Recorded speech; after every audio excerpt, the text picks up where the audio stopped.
My cancer story, 20 years ago, today. 20 years ago, July 19th, 1999.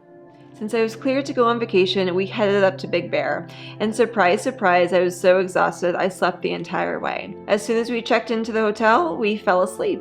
I was exhausted, still from the drive up. My boyfriend was working overnight, so he was really tired as well. We woke up to the phone ringing, and since this was 20 years ago, it was the phone ringing actually in the hotel room. You know those phones in the hotel room that you really never use to call outside? And I'm pretty sure, and I don't remember exactly, that my boyfriend picked up the phone, and he handed it to me. It was my mom calling.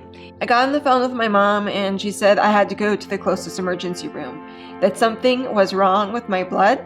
The results came back in and they wouldn't tell her because I was an adult what was wrong, but the worst thing I could do was be in elevation at that point in time. We left the room as soon as we could. We went to the Big Bear ER, which was a tiny emergency room. It was just like basically one room, what I remember, one waiting room and then one little room. I had to sit there and wait because they had to fax the results up for the doctor who was on call to figure out what was going on with me. Once the doctor had the results, he let me know that I needed to be transported to an ER that could handle what I was going through, that little ER couldn't handle it, so I needed to be transported via ambulance. Did I actually need an ambulance? Probably not, but I was really in shock because I just thought that when they took my blood, they would be able to tell me right away what was wrong.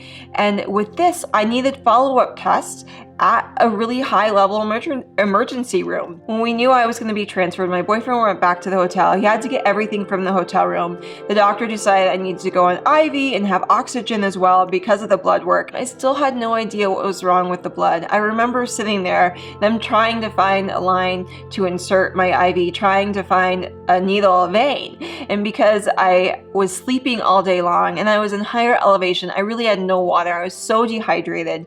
It took them a really long time to find a vein. They finally did, thank goodness.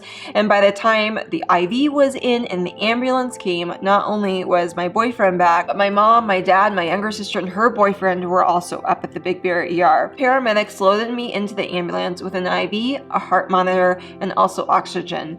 And I went back down the mountain the same day that I went up, with now my boyfriend trailing behind me in his car and my family trailing behind me as well in their car. Once I got down to Loma Linda ER, and by this time the entire day had passed. My older sister was there with her husband and her two little kiddos, so I was surrounded by my family and my boyfriend. We still had no idea what was going on. At Loma Linda, they explained to me and my family that something was wrong with my platelet count, and like really wrong.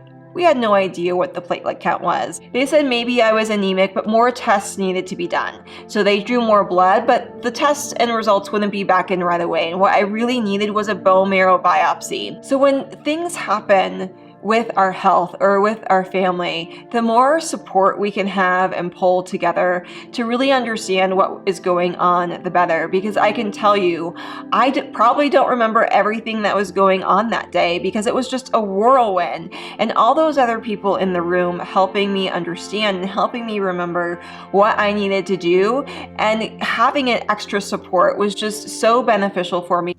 Today, July 19th, 2019.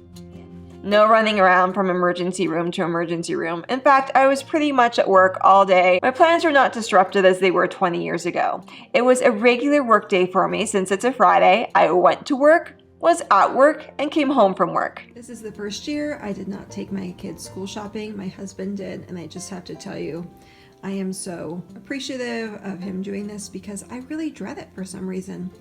I'm fully anticipating that these supplies will stay here until their first day of school, but I'm totally cool with that. Something else really amazing happened when I was at work today. We got our very first bat. It's in that bat box up there. You can't see it, but my kids were just so excited. And so is my husband who built that the bat has finally arrived.